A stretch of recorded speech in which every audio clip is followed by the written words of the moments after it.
ওম নমো ভাগৱতে বাসুদেৱ। জয় জয়তে আপোনালোকৰ শ্ৰীচৰণত সেৱা জনাই আজিৰ ভিডিঅ' মাজলৈ আগবাঢ়িছোঁ।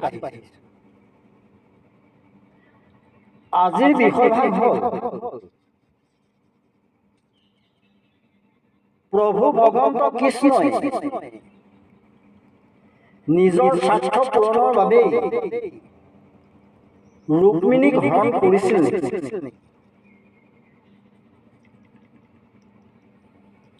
এদিন জগতৰ ঈশ্বৰে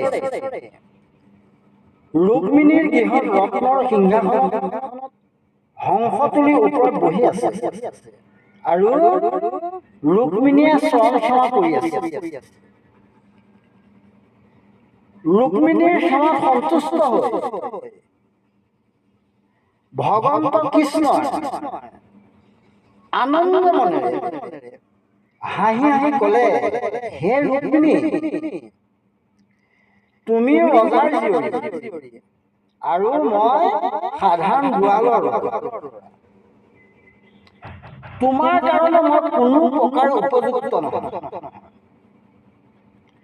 ৰজাগণৰ ভয়ত মই কাপুৰুষৰ দৰে সাগৰৰ মাজত লুকাই থাকোঁ।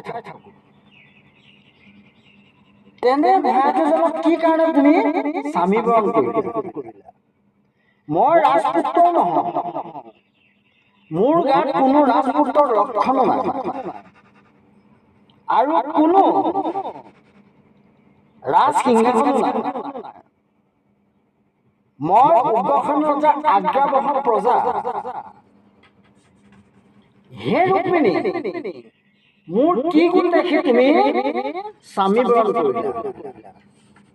অন্যহাতে স্ত্ৰীৰ প্ৰতি মোৰ আকৰ্ষণো নাই। যিসকল লোকে তিৰোতাৰ আচৰণ বুজিব নোৱাৰে আৰু স্ত্ৰীৰ অধীন হৈ নাথাকে, তেনে লোকক বুজিলে নাৰীসকলে সাধাৰণতে বহুত কষ্ট পায়। ময়ো তেনেকুৱা হোৱা স্বত্তেও তুমি মোক কোন গুণৰ বাবে স্বামী বৰণ কৰিলা?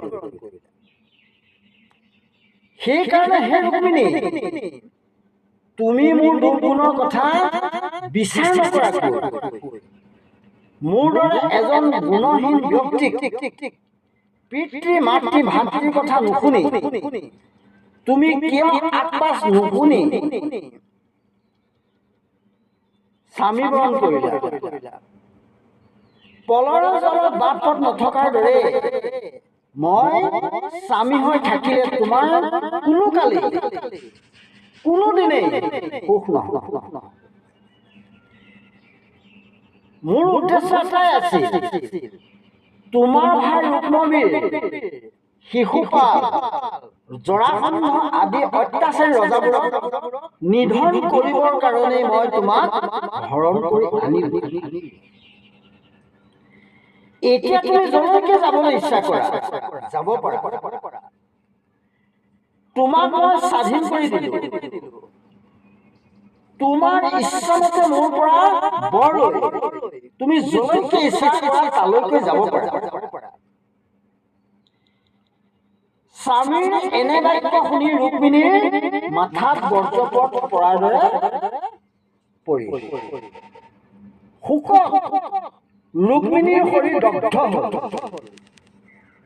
চুপতিয়ে বিপৰীত ৰূপ লোৱা দেখি কৃষ্ণই দুই হাত মেলি ৰুক্মিণীক সাৱটি ধৰিলে আৰু এহাতেৰে ৰুক্মিণীৰ চুলিকোছা বান্ধি দি আৰু তেওঁৰ মুখলৈ বৈ অহা চকু পানী মচি দি দিলে আৰু গম্ভীৰভাৱে বুজাবলৈ ধৰিলে, হে ৰুক্মিণী, মই তোমাৰ ওচৰত ধেমালিহে কৰিছো। পত্নীৰ লগত কোনেনো ধেমালি নকৰে? কৃষ্ণৰ নিদাৰুণ কথা দুখিত হৈ ৰুক্মিণীৰ প্ৰাণ বায়ু উৰি যোৱা যেন মন অস্থিৰ হৈ শৰীৰ কঁপিবলৈ ধৰিলে। মাটিত পৰি তেওঁ অচেতন হৈ পৰিল।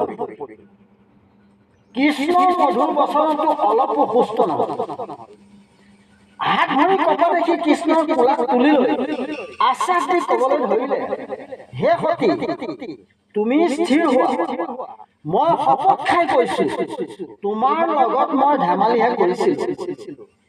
সেই কথা শুনি ৰুক্মিণীয়ে প্ৰভু ভগৱন্ত কৃষ্ণৰ চৰণত পৰি তুতি কৰিবলৈ ধৰিলে, হে নাৰায়ণ, তুমি আদি নিৰঞ্জন, তোমাক শতকোটি প্ৰণাম জনাইছো।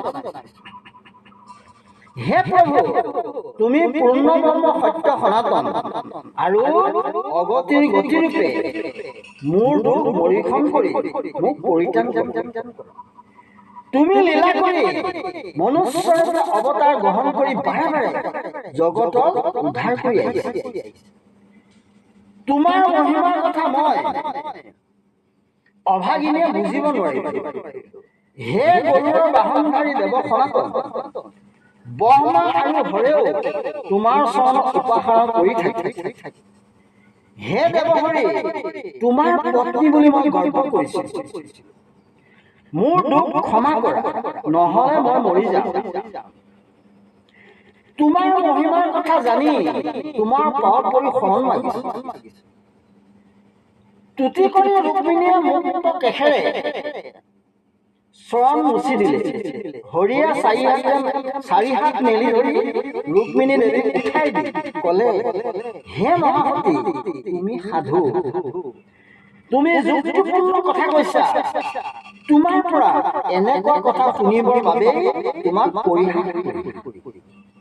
হে কল্যাণী, তুমি মোৰ একান্ত ভকত। তুমি মোৰ পৰা যিখিনি বাঞ্ছা কৰিছিলা সেই সকলো তোমাতেই আছে, তাত কোনো সংশয় নাই। ইয়াৰ বাহিৰেও মুখ্যৰ বাবেও উপযুক্ত হৈছে। তোমাৰ স্বামী ভক্তিত মই সন্তুষ্ট হৈছো, সেইকাৰণে তোমাৰ নাম প্ৰতিব্ৰতা ৰাখিলো। তোমাক আঘাত দিয়া কথা কলো, তথাপি তোমাৰ মনৰ পৰা মোক ত্যাগ নকৰিলা।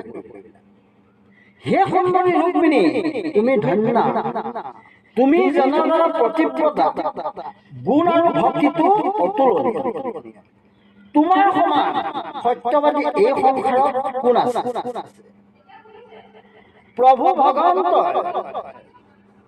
প্ৰভু ভগৱন্ত কৃষ্ণ প্ৰেমৰ পৰীক্ষাত মহাসতী প্ৰতিব্ৰতা ৰুক্মিণীয়ে জয়লাভ কৰিছে। আজি ইমানতে সামৰণি মাৰিছো।